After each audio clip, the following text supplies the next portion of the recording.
Sosok Uskup Padang dan Uskup Agung Palembang yang baru diangkat Paus Fransiskus. Tahta Suci Vatikan, Sabtu tanggal 3 Juli tahun 2021, mengangkat dua uskup baru di Indonesia, yakni di Palembang dan Padang. Pengangkatan itu disambut gembira umat Katolik keuskupan setempat. Berikut profil singkat kedua uskup yang baru diangkat Paus Fransiskus tersebut. Berikut profil singkat Uskup Agung Palembang yang baru.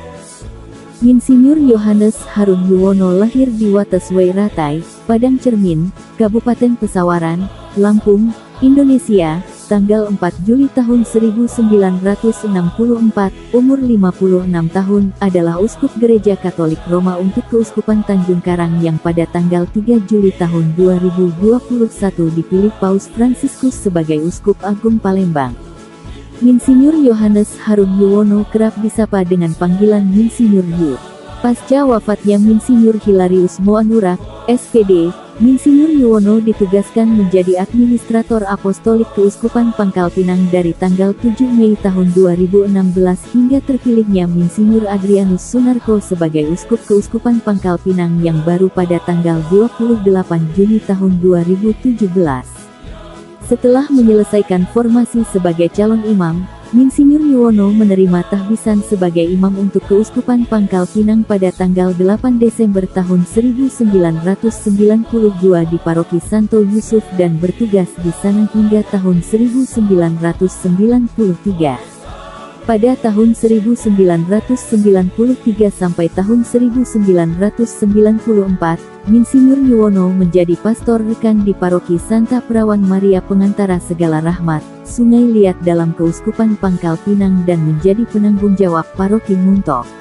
Pada tahun 1994 hingga 1998, ia menjalani studi lisensiat Islamologi di Institut Kepausan Arab dan Studi Islam di Roma, Italia, dengan tesis yang berjudul Muhammad Abduh dan Kiai Haji Ahmad Dahlan, sebuah studi komparatif dua pembaharu pendidikan di Mesir dan Indonesia.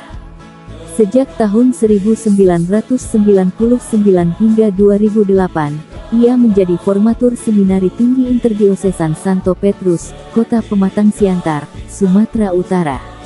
Ia sempat mengikuti short course di Institut Pastoral Asia Timur di Manila, Filipina pada tahun 2008 hingga 2009, dan pada tahun 2009 sampai tahun 2010 menjadi Chairman Sekretariat Pastoral Keuskupan Pangkal Pinang. Sejak September tahun 2010 ia menjadi Rektor dan Dosen Islamologi Seminari Tinggi Interdiosesan Santo Petrus, Kota Pematang Siantar, Sumatera Utara. Pada tanggal 19 Juli tahun 2013, Tahta Suci Vatikan menunjuk Insinyur Yuwono menjadi Uskup Keuskupan Tanjung Karang, menggantikan Insinyur Andreas Henry Susanta, SCJ yang mengundurkan diri karena pensiun sejak tanggal 6 Juli tahun 2012. Penahbisannya dilakukan pada tanggal 10 Oktober tahun 2013.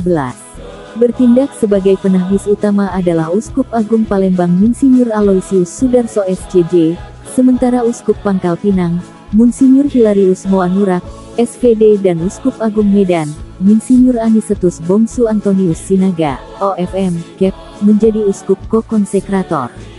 Ia mengambil motto tahbisan, non est personarum acceptor Deus, yang berarti Tuhan tidak membeda-bedakan orang. Bersama dengan Uskup Jayapura, Leo Labalajar, OFM, Insinyur Yuwono menjadi Uskup Ko-Konsekrator bagi Insinyur Adrianus Sunarko, OFM sebagai Uskup Pangkal Pinang. Uskup Agung Palembang, Aloysius Sudarso, SCJ bertindak sebagai penahbis utama. 2. Profil singkat Uskup Padang yang baru. Insinyur Dr. Vitus Rubianto Solihin, SX.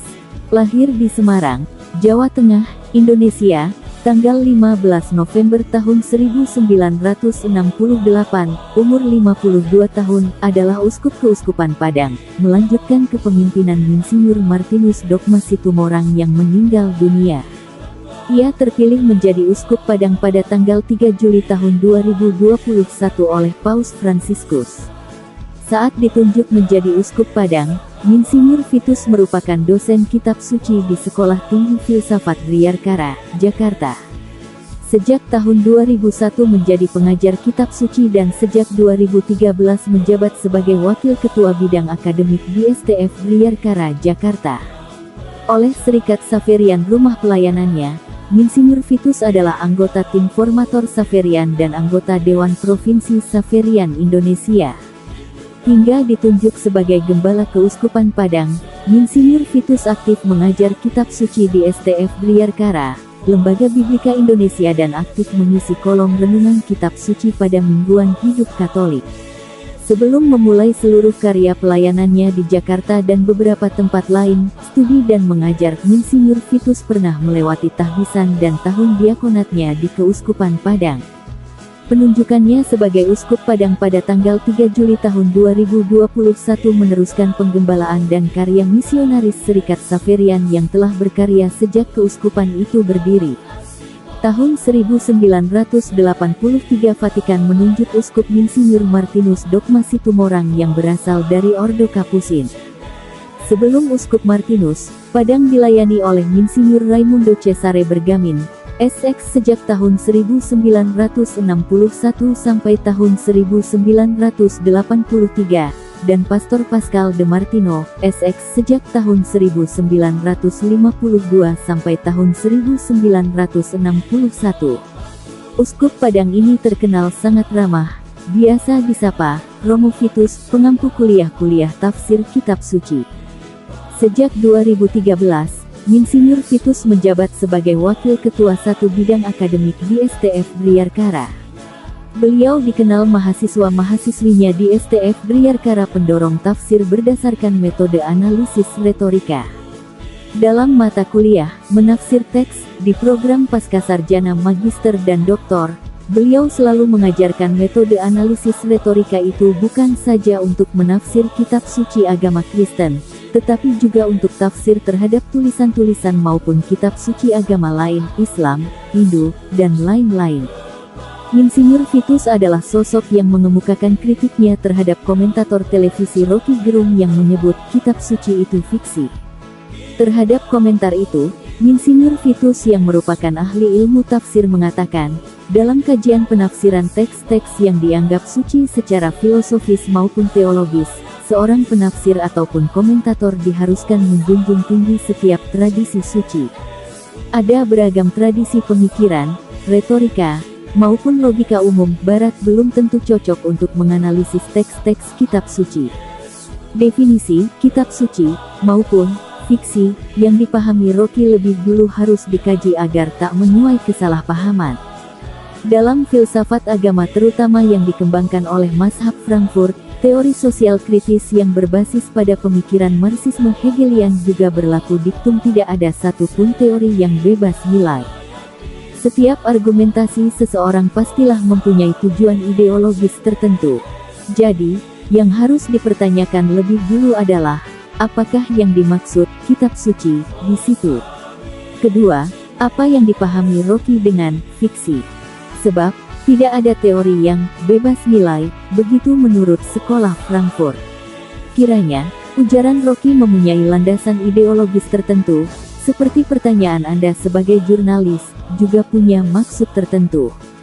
Kesan mahasiswa-mahasiswi juga perdebatan intelektual yang pernah dilakukan oleh Insinyur Vitus, menggambarkan tradisi pendidikan di STF Briarkara sebagai tempat mengasah intelektual dan spiritualitas. Itulah profil singkat dan sosok kedua uskup yang baru dipilih Paus Fransiskus untuk memimpin Keuskupan Agung Palembang dan Keuskupan Padang.